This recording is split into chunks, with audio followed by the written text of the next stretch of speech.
Bien. Donc on est libre pour Rousseau dans la mesure où, même si on donne toute notre puissance à la communauté, dans la mesure où la communauté c'est nous, on peut émettre des lois qui nous contraignent effectivement, mais ce n'est pas une contrainte qui nous prive de liberté parce que c'est nous qui nous donnons ces contraintes à nous-mêmes. Ça c'est la clé de la solution rousseauiste au problème de l'autorité politique. On ne s'obéit qu'à soi-même, donc pas de problème pour que l'État ait beaucoup de pouvoir et même qu'il ait tous les pouvoirs sur nous. Alors avant de passer à Constant, il faut que je vous dise encore quelque chose sur Rousseau. Qu'est-ce que c'est que la liberté pour Rousseau? Eh bien, si vous avez bien suivi jusqu'ici, vous devez vous rendre compte que la liberté pour Rousseau, ce n'est pas la liberté négative qui intéresse les libéraux. Les libéraux, vous vous souvenez, ce sont des philosophes politiques qui pensent qu'on est libre tant qu'on peut faire ce qu'on veut, en particulier sans être empêché par les autres de faire ce qu'on veut, sans être contraint par les autres de renoncer à nos différentes poursuites d'intérêts personnels. Pour Rousseau, c'est pas ça être libre. Pour Rousseau, être libre, c'est participer au processus par lequel la communauté exerce un contrôle collectif sur ses propres affaires, conformément à la volonté générale. Être libre, c'est participer à la vie politique de la cité. Donc on est libre si on participe au processus démocratique qui exprime la volonté générale. C'est ça notre liberté. Vous allez régulièrement vous rendre sur la place publique, vous décidez, vous discutez des lois, et c'est ça la liberté. Donc c'est une conception qu'on appelle positive de la liberté, dans la terminologie de Isaiah Berlin, par opposition à la conception négative de la liberté qu'affectionnent les libéraux, et Berlin en particulier. Ça c'est le premier point que je voulais vous dire sur la liberté selon Rousseau. La deuxième chose selon Rousseau, c'est que son idéal démocratique, qui colle avec cette idée de souveraineté populaire, c'est un idéal de démocratie directe, ce qui lui vaudra justement un certain nombre de remontrances et de censure. Qu'est-ce que Rousseau entend par là? C'est que le peuple est souverain, c'est la même chose, le peuple est souverain, on vient de le voir. Qu'est-ce que ça veut dire qu'être souverain pour le peuple? C'est d'avoir le pouvoir législatif absolu, de pouvoir disposer, émettre les lois qu'il souhaite émettre. Donc pour Rousseau, il ne peut pas y avoir de démocratie représentative.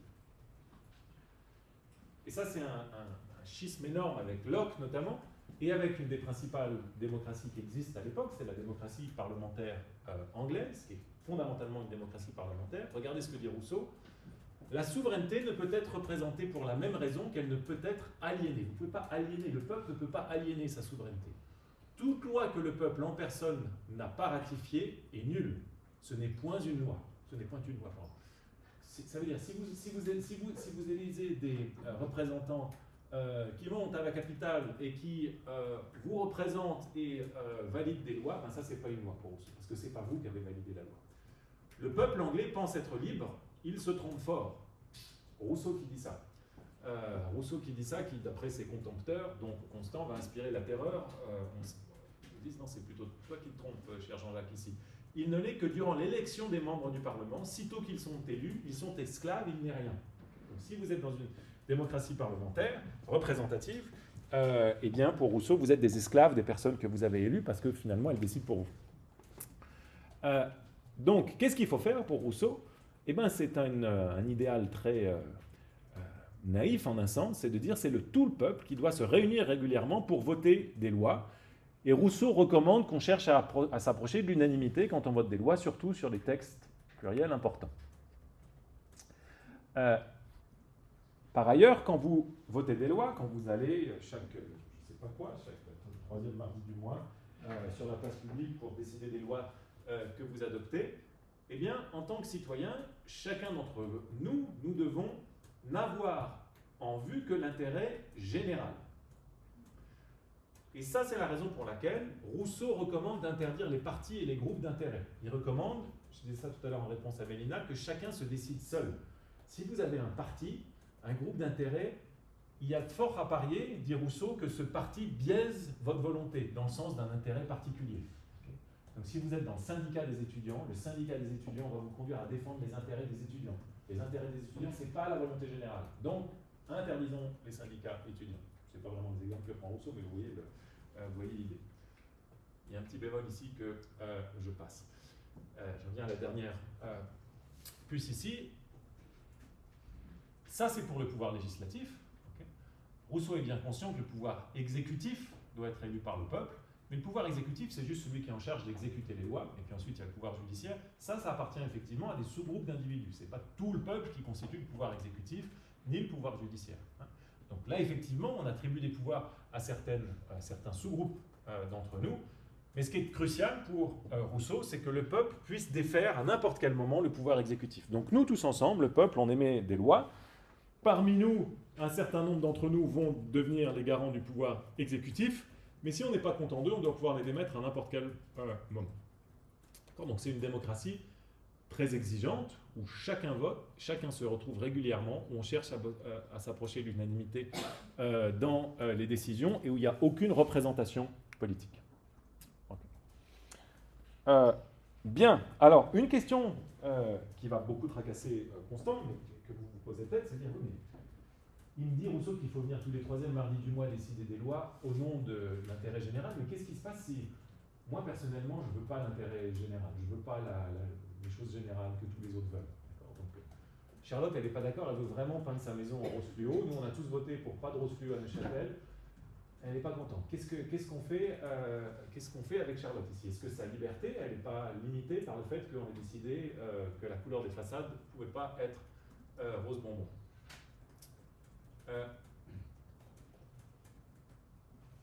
Alors, la réponse de Rousseau à ça est que ce que Charlotte veut, quand elle veut peindre sa maison rose bonbon, elle le veut comme homme, comme personne individuelle, mais pas comme citoyenne. Comme citoyenne, elle ne peut que vouloir ce qu'on veut tous, à savoir peindre sa maison couleur de la pierre d'Autrive. Qu'est-ce qu'il faut faire avec Charlotte, qui insiste pour dire je vais la peindre en rose? Quiconque refusera d'obéir à la volonté générale, Charlotte, tenez-vous bien, il sera contraint par tout le corps. Ce qui ne signifie autre chose qu'on la forcera d'être libre. Okay? Vous voulez peindre votre maison en rose, on va vous forcer à être libre. Vous allez la peindre comme tout le monde en jaune, car telle est la condition qui donne en chaque citoyen à la patrie le garantie de toute dépendance personnelle. Donc ça veut dire, vous avez l'impression qu'on vous contraint en vous interdisant de peindre votre maison en jaune, mais en réalité, on vous force à être libre, parce qu'au fond de vous, ce que vous voulez vraiment, c'est le bien commun. Okay? Vous ne le voyez pas, mais je vous assure, vous le voulez le bien commun. Okay? Et c'est là où Constant va sortir de ses gonds en disant, qu'est-ce que c'est que cette histoire que il y a plein de citoyens qui n'ont pas l'impression de vouloir la volonté générale, on va leur mettre dans la bouche une volonté dont ils n'ont pas conscience.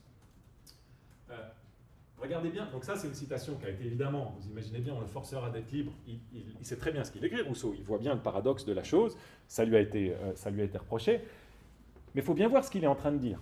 Berlin notamment, toujours le même auteur qui parle au XXe siècle de la différence liberté positive, liberté négative, attire l'attention sur la distinction suivante. Rousseau n'est pas en train de dire qu'on peut contraindre Charlotte dans l'intérêt de Charlotte.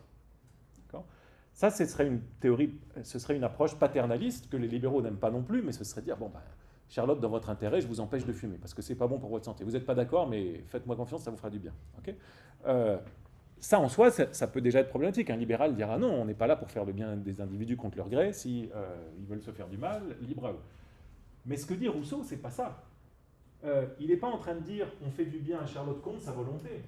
Il est en train de dire, on fait la volonté de Charlotte en dépit du fait qu'elle ne se rend pas compte que c'est sa volonté. Elle a une volonté en tant qu'homme, avec un grand H, en tant que non-citoyenne, mais ce qu'elle ne sait pas, vous ne savez pas ce que vous voulez, mais au fond, c'est vraiment ça l'idée de Charlotte, c'est pas avoir du rose bonbon sur votre maison. Bien. Et qu'est-ce qui légitime qu'on fasse ça? Eh bien, ce qui légitime qu'on fasse ça pour Rousseau, c'est qu'en tant que citoyenne, Charlotte et chacun de nous, on a des droits, on peut peser dans la décision démocratique, mais on a aussi des devoirs, donc on doit satisfaire les obligations qui sont imposées par les lois. Et donc, Charlotte, comme tout le monde, elle doit satisfaire ces obligations-là, donc c'est normal de la forcer à être libre quand elle refuse de voir cette volonté qui est en elle. Lucas. Oui, du coup, quand les citoyens n'ont pas l'impression de vouloir agir pour la volonté générale, ils sont aveuglés par leur propre intérêt à eux. Par leur intérêt privé, exactement. Oui, exactement. Donc pour Rousseau, il dit clairement qu'il faut une réforme morale pour entrer là-dedans.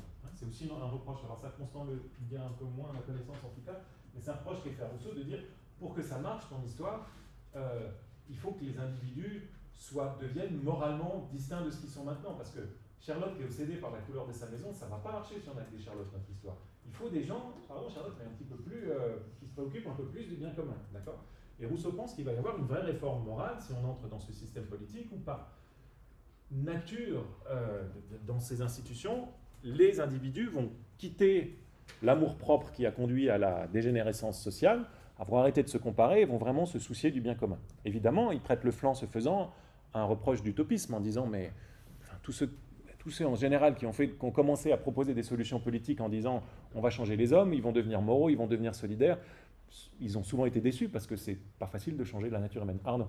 Moi, une question, c'est quel genre de système ou modèle politique il défendait, parce que dire qu'on devrait chercher l'unanimité, faire son parti de représentativité, c'est bien beau, mais à l'échelle d'un pays comme la France, c'est totalement inimaginable. Ouais, donc lui, il avait en tête, il fallait des communautés politiques beaucoup plus petites, d'accord, pour que la démocratie directe puisse marcher.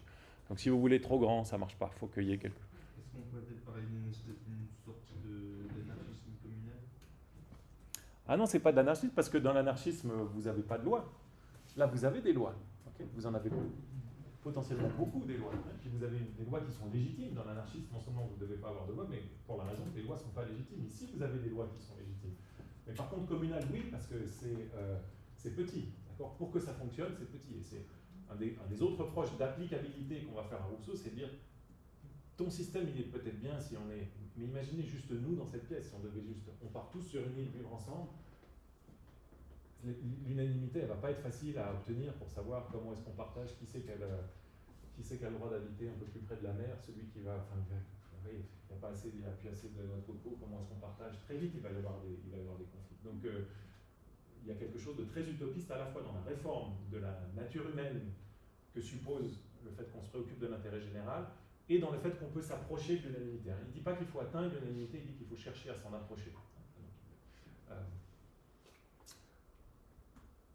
Bien, alors je passe ça parce que je veux avoir le temps de vous parler de Constant, même si je l'ai déjà évoqué, j'aurais voulu vous présenter Rousseau sans déjà introduire des sources de doute, mais j'ai échoué, mais on va voir maintenant quelle va être la réaction de Constant à Rousseau. Donc Constant, lui, il est né à Lausanne, c'est un homme politique, un philosophe, un romancier libéral, il est protestant, c'est un des huguenots, une famille huguenote qui s'est réfugiée en Suisse à la suite de l'édit de Nantes. Il va avoir une relation passionnelle avec Germaine de Stel à Genève. Les deux sont très opposés à Napoléon. Et ensemble, ils vont fonder au château de Coppet ce qu'on appelle le groupe de Coppet, qui sera un groupe d'intellectuels libéraux avec de Stel, Constant et d'autres.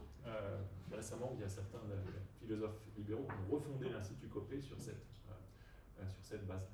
Un certain nombre de ces écrits que je vais principalement m'appuyer sur les principes de politique applicables à tous les gouvernements représentatifs et un petit traité de la liberté des anciens comparé à celle des modernes qui est très célèbre. Alors, quel est le rapport de Constant à Rousseau?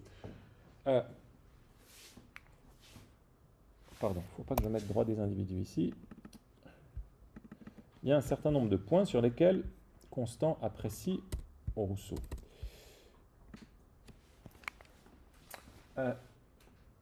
Il y trouve des idées intéressantes, mais il le trouve souvent contradictoire et confus. Alors, dans ses principes de politique, attendez, il faut que je vous dise quand même quelque chose juste avant.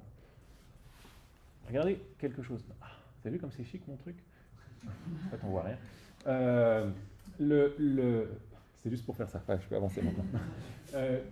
Le principe de politique applicable à tous les gouvernements représentatifs. Si vous voyez juste le titre, vous vous rendez compte qu'il y a deux oppositions à Rousseau. Applicable, pour commencer. Okay, problème qu'on vient de discuter avec Rousseau. Comment est-ce qu'on applique sa théorie? Applicable. Constant, il a eu deux grands ennemis philosophiques. Il a à mon goût. C'est-à-dire que c'était Rousseau et Kant. Donc il aimait ni l'un ni l'autre, et il leur faisait aux deux un reproche similaire. Il disait, ce que vous dites, peut-être que c'est vrai en théorie, mais en pratique, ça ne fonctionne pas. Il dit ça à Kant, il dit ça à Rousseau. Kant va répondre à Constant. Il est obsédé par la mise en place. C'est un homme politique, d'accord? Donc un traité philosophique où on fait de la politique, où ça ne peut rien changer, pour lui, ça n'intéresse pas. Et puis la deuxième chose, c'est qu'il parle des gouvernements représentatifs. Pour évidemment des raisons liées dont on vient de discuter. Rousseau ne veut pas de gouvernement représentatif, mais comment est-ce qu'on fait sans ça? Bien. Donc, il va y avoir une forte opposition, mais ceci étant, Constant apprécie un certain nombre de choses chez Rousseau. Et il apprécie, dit-il en particulier, ce qu'il appelle le premier principe chez Rousseau, qui est que l'autorité politique ne peut être légitimée que par la volonté générale. Il dit, ah ça c'est très bien, ça c'est Rousseau. S'il y a de l'autorité politique, ça peut venir que de la volonté générale. On se dit, il achète l'essentiel si c'est ça. Mais non, parce que là-dessus, Constant fait probablement une erreur d'interprétation. Il a raté ou il est passé trop vite sur le fait que Rousseau distingue la volonté générale de la volonté de tous. Okay. Et quand Rousseau applaudit à ça, quand Constant applaudit à l'idée que l'autorité politique est légitimé par la volonté générale, ce qu'il a en tête, c'est vraisemblablement la volonté de tous. Qu'est-ce que c'est que la volonté de tous? C'est l'agrégation de la volonté de chacun de nous. Okay, et puis on met tout ça ensemble et on vote. Hein, mais chacun de nous qui poursuivons notre intérêt particulier. Si vous supposez le pouvoir, ça c'est Constant, si vous supposez le pouvoir du petit nombre sanctionné par l'assentiment de tous, ce pouvoir devient la volonté générale. La théocratie, la royauté, l'aristocratie, lorsqu'elles dominent les esprits, sont la volonté générale. Donc ce que dit ce que dit Constant, c'est que si on poursuit nos intérêts, on agrège ça ensemble, et là on a une volonté que sans doute Rousseau aurait appelée de tous. Donc même quand Constant applaudit Rousseau, c'est peut-être parce qu'il le comprend mal, mais on en vient maintenant au point important dans les 20 dernières minutes, qui sont les objections fondamentales de Constant à Rousseau que vous avez pressenties lors de la présentation de Rousseau. Premièrement, une différence de caractère. Rousseau n'aime pas la société moderne. Constant, lui, il adore ça. Il trouve que les Lumières, c'est fantastique, qu'on est dans le sens du progrès. Il aime beaucoup le commerce que méprise Rousseau. Il est plein d'optimisme quant au développement en particulier du commerce international. Il pense que ça va ouvrir l'esprit des citoyens, qu'il va y avoir une culture commune qui émerge grâce à ces échanges internationaux. Ça va permettre aux individus de dépasser les frontières de leur pays et d'avoir un esprit cosmopolite. Sur ce point, il est tout à fait en accord avec son amante Germaine de Stel, donc il pense que c'est un grand idéal, c'est aussi une forme d'utopie, mais très différente de celle de Rousseau, en disant il va y avoir le commerce va remplacer la guerre et va faire tomber les frontières. Donc, différence d'appréciation de l'état de la société de l'époque, qui serait sans doute transposable à nos sociétés contemporaines, mais par ailleurs, Constant adresse à Rousseau un certain nombre d'objections plus articulées, qui sont les objections suivantes. De manière générale, l'objection de Constant à Rousseau, c'est de dire tu ne l'as pas fait exprès, mais ton système, il nous conduit droit dans le mur étant la tyrannie et le despotisme. Donc ça a l'air très joli, je vois que j'ai bien compris que tu voulais sauver la liberté de chacun, je ne t'accuse pas d'être un despote ou de promouvoir le despotisme, mais je pense que tu as sous-estimé le degré auquel ta théorie va conduire au despotisme. Et en un sens, il a beau jeu de faire ça, parce que Constant, il intervient après la Terreur, et il pense constater que l'application des idées de Rousseau a conduit à cette forme de tyrannie. Alors pourquoi est-ce que les idées de Rousseau conduisent à la tyrannie? Constant avance, c'est moi qui les range comme ça, mais il me semble que c'est la meilleure façon de classer ces objections. 3 grandes raisons à l'encontre de Rousseau. La première objection que Constant adresse à Rousseau, c'est de dire dans ton système, il n'y a pas de protection du droit des individus, et nous, on veut protéger le droit des individus. C'est très bien d'avoir de la démocratie, mais il faut à un moment qu'il y ait certaines sphères, la sphère privée dans lesquelles même la majorité ne peut pas rentrer. Deuxième objection de Constant à Rousseau, je vous les annonce et on va y revenir, ça consiste à dire, dans ton système, tu fais semblant, tu penses pouvoir éviter, pas tu fais semblant, tu penses pouvoir éviter un problème qui est à savoir le problème de savoir qui détient le pouvoir, tu dis que c'est tout le monde, mais en réalité ça va forcément être un petit nombre, et ce petit nombre porte en germe les risques d'une dérive tyrannique. Et puis troisième critique de Constant, qui est une critique un peu plus peut-être philosophique, mais qui a trait à l'applicabilité. Il dit à Rousseau, en fait, tu vis dans la nostalgie d'un ancien idéal de liberté, qui était très belle à l'époque, c'est la conception ancienne de la liberté, mais aujourd'hui, la psychologie, l'éthos contemporaine a évolué, on ne veut plus de ce type de liberté-là, parce qu'on valorise la liberté individuelle, et ça, tu ne l'as pas vu, et donc ton système ne correspond pas, ne serait pas applicable, étant donné les préférences actuelles des individus. Alors, on prend ces trois objections dans l'ordre, avant de terminer cette séance. Quelle est la première objection de Constant? C'est le fait, à Rousseau, c'est le fait que on oublie les droits des individus. Donc le premier principe que Constant pense accepter, c'est que la volonté générale de tous fonde l'autorité politique, mais Constant dit, donc je vous ai dit qu'en fait il le comprend certainement de travers, c'est la raison pour laquelle il l'accepte, mais Constant dit, Rousseau, Jean-Jacques, tu as un deuxième principe, et lui, j'en veux pas. Et cette fois-ci, il le comprend bien, c'est le principe selon lequel la société, la communauté politique, aurait un pouvoir illimité sur tous ses membres, et que ce qu'elle leur donnerait serait légitime par définition. Et ça, c'est bien ce que dit Rousseau. La communauté politique, on lui a cédé, on a aliéné toute notre personne à cette communauté, et par définition, ce qu'elle décide, c'est bien. Il n'y a pas de critère d'évaluation de ce que décide la communauté politique, pouvoir illimité et qui ne peut pas se tromper, infaillible. Qu'est-ce que veut dire Constant? Qu'est-ce que répond Constant? Constant dit non, il faut forcément qu'on limite l'autorité du souverain. Même si l'autorité du souverain dérive de la volonté générale, il faut protéger les individus à l'aide d'un certain nombre de droits, et lui pense que ce sont des droits naturels ou présociaux. Donc on a droit à certaines plutôt droit de faire certaines choses, et ces droits-là doivent être protégés, même la volonté générale ne peut pas empiéter là-dessus. Donc elle n'est pas absolue, elle n'est pas illimitée. Il y a un certain nombre de choses que la volonté générale ne peut pas toucher. Il faut des garde-fous à l'autorité du souverain, et le principal d'entre eux, va dire Constant, c'est la protection de ce qu'il appelle la sphère privée, la vie privée des individus. Okay. Dans cette sphère-là, l'État ne peut pas intervenir. Donc si vous avez la volonté générale qui dit quoi qui dit dorénavant on ne mange plus de yaourt aux fraises, ben ça va pas pour Constant, parce que ça relève de la sphère privée. Que je préfère manger des yaourts aux fraises ou yaourts aux abricots, c'est pas à l'État de venir dans mon frigo et me dire j'enlève tous les yaourts aux fraises. Sphère privée. Liberté d'expression, ça relève aussi de la sphère privée. Que je dise ce que je pense, même si ça ne correspond pas à ce que dit la volonté générale, c'est la sphère privée. La volonté générale ne peut pas décider de m'interdire de faire certaines choses. Constant va donner un certain nombre d'autres exemples qu'on va voir dans un instant.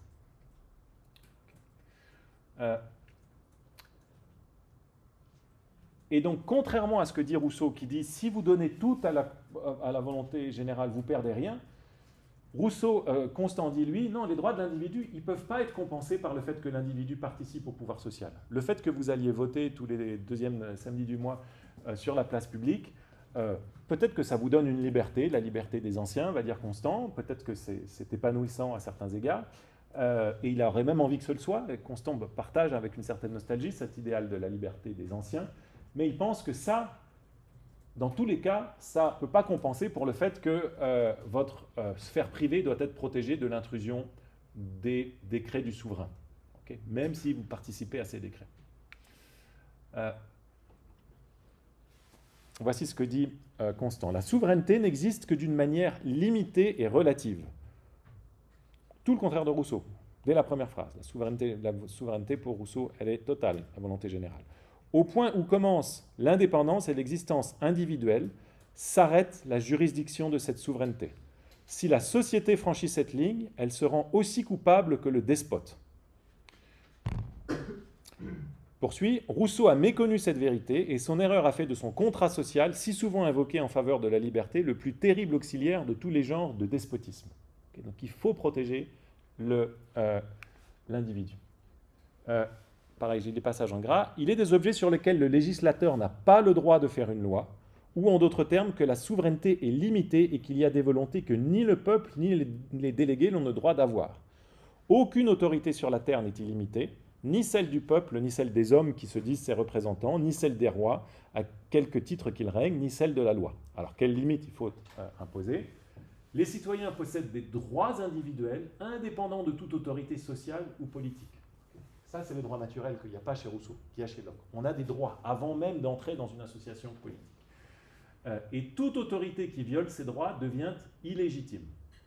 Quels sont ces droits? Les droits des citoyens sont la liberté individuelle, la liberté religieuse, la liberté d'opinion, dans laquelle est comprise sa publicité, la jouissance de la propriété, la garantie contre tout arbitraire.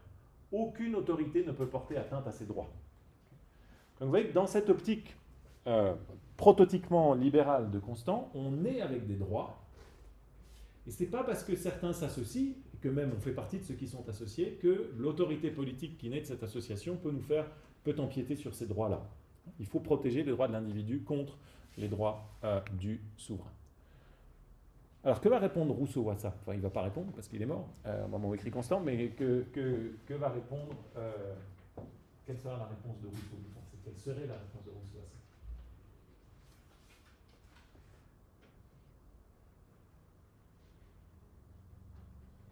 Pourquoi il faut protéger les individus? Pourquoi est-ce qu'il faut protéger les individus? Je dirais que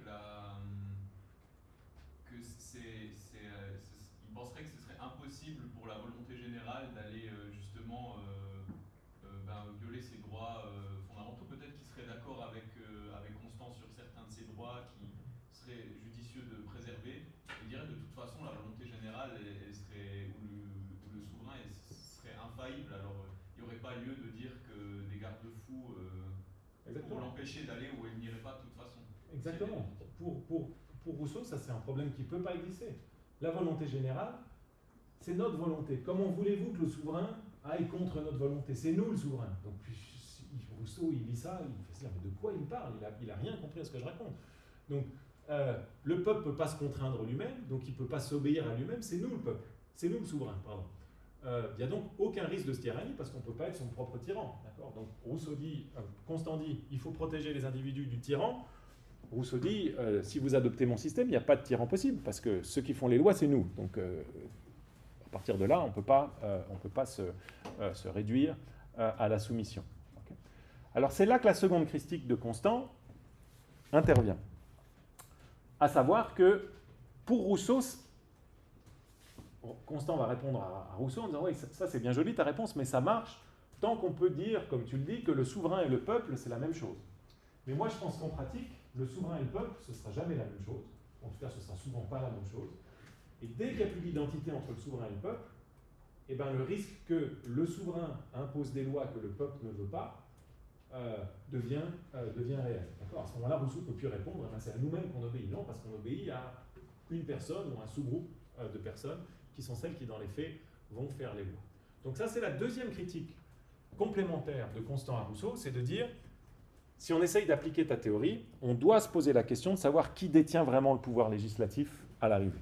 Alors peut-être que dans ton utopie où on est 10 à voter sur une place publique, ce sera nous tous, les 10 personnes, mais concrètement, dans les sociétés dans lesquelles on vit, ça ne peut plus marcher comme ça. Et donc fatalement, il va y avoir un certain nombre de personnes qui vont détenir le pouvoir législatif, qui vont parler au nom de tous. Okay. Donc dans les faits, ceux qui vont détenir le pouvoir ne sont pas identiques au peuple. Donc ce que Rousseau appelle le souverain, pour Constant, c'est juste une abstraction. Si on regarde concrètement comment fonctionnent les théories, les systèmes politiques, ben, le souverain ne va pas être identique au peuple.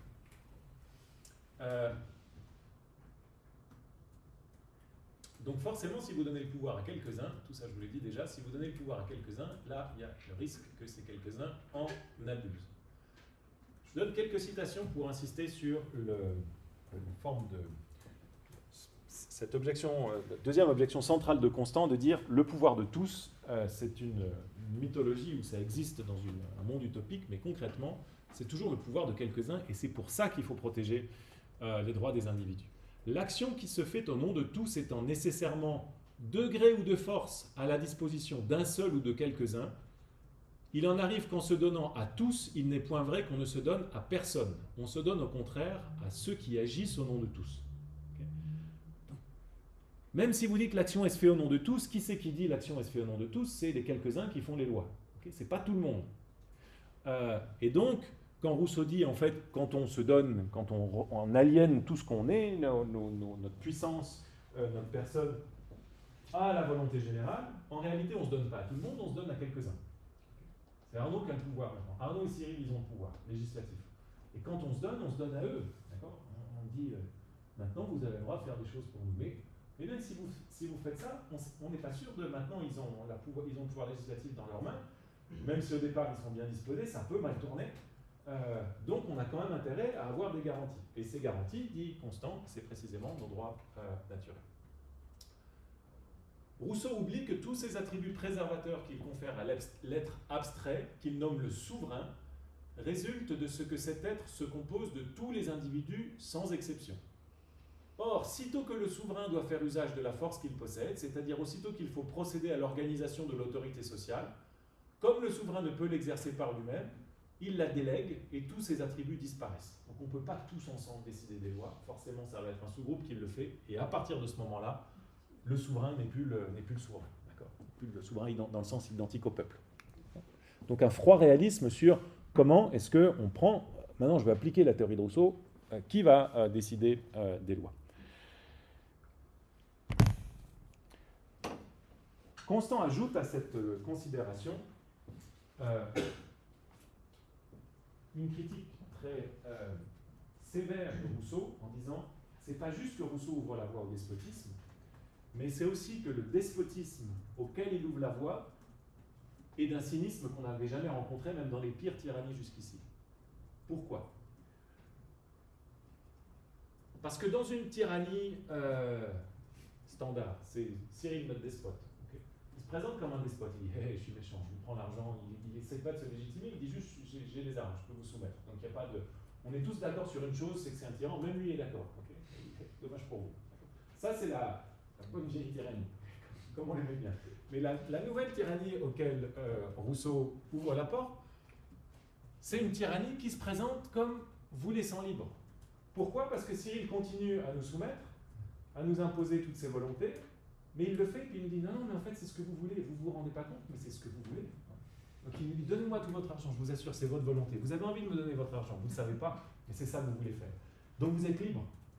Et Constant dit, on est en train, le système de Rousseau, il est en train d'ouvrir la voie à cette forme de tyrannie d'une hypocrisie effrayante, où il y a de la soumission et de l'oppression partout, mais elle se fait au nom de la volonté générale, parce qu'à partir du moment où vous avez quelques personnes qui peuvent se prévaloir de la volonté générale, ils peuvent lui faire dire ce qu'ils veulent.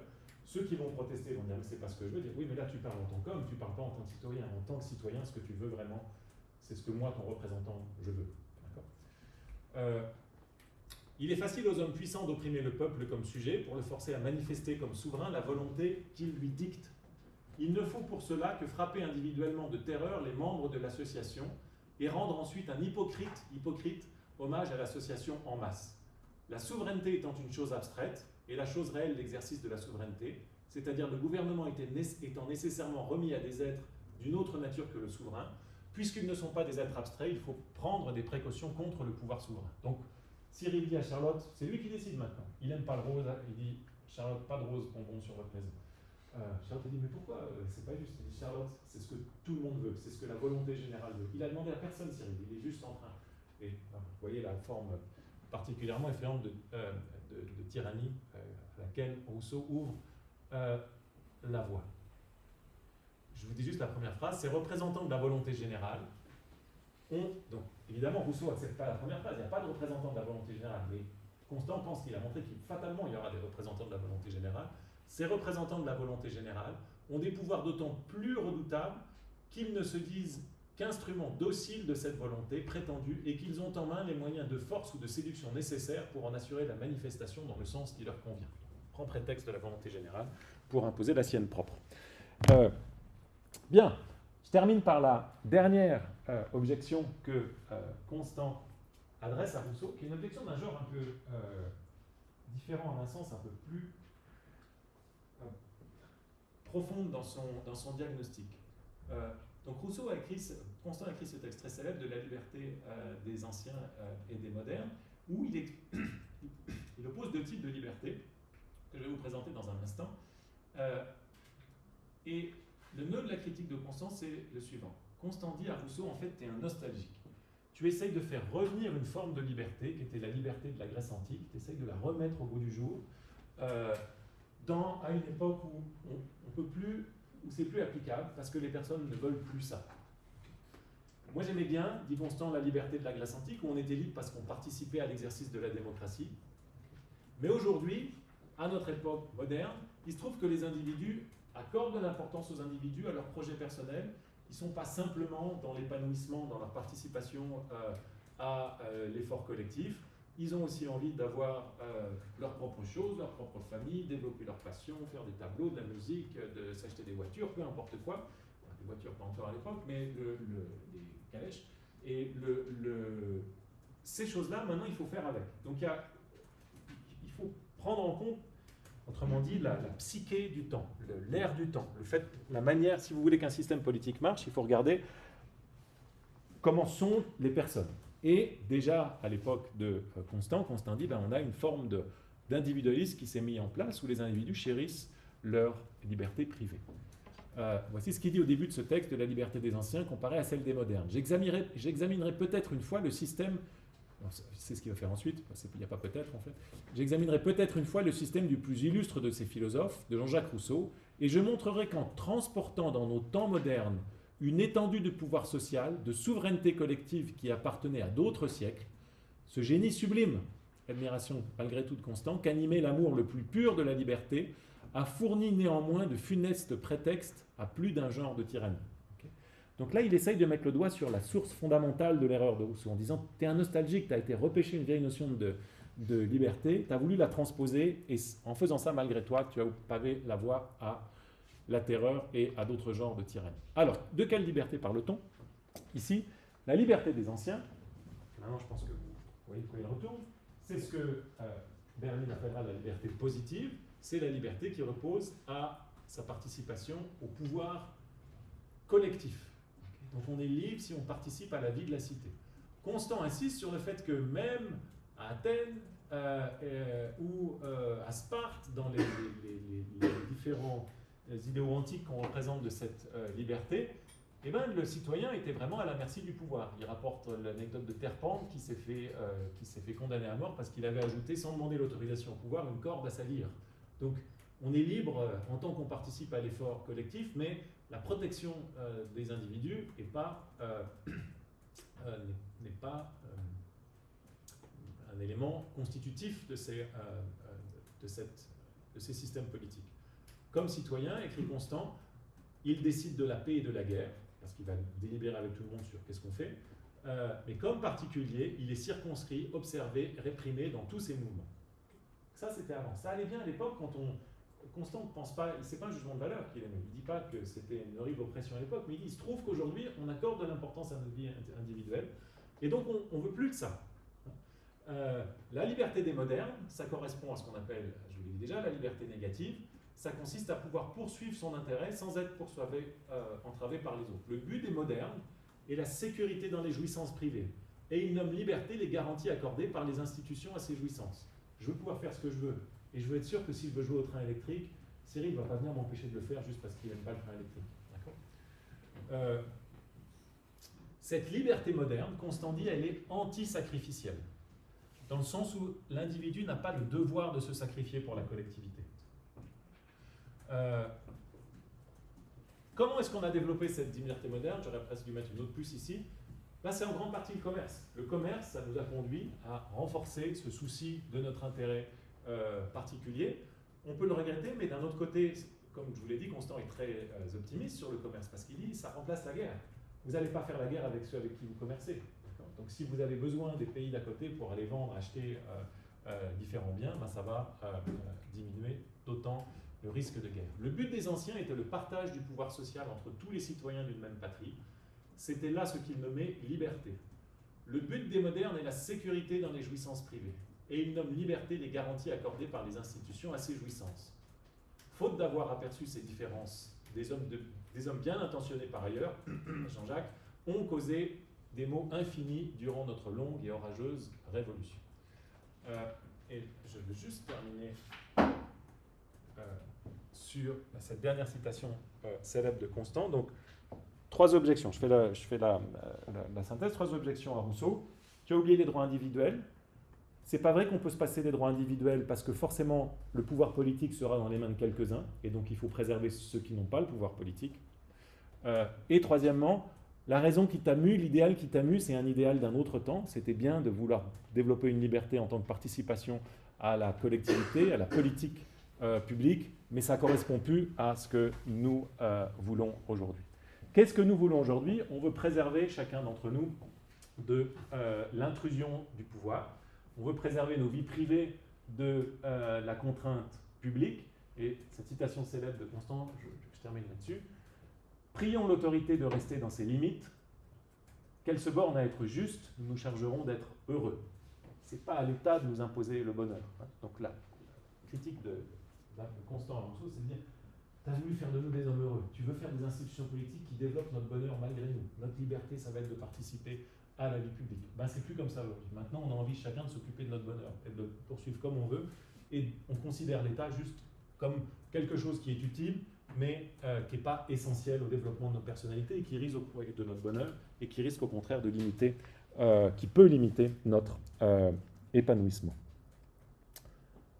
Bien. 12h03. J'ai dépassé de 3 minutes et en plus je vous ai mangé la pause. Je sais que vous n'allez pas être content. Parfait. Eh ben, merci beaucoup pour votre attention. Je vous souhaite d'excellentes vacances et fêtes de Pâques. Vous pouvez lire Constant, vous pouvez lire Rousseau, vous pouvez même lire Kant. Et on se retrouve à la rentrée avec plaisir.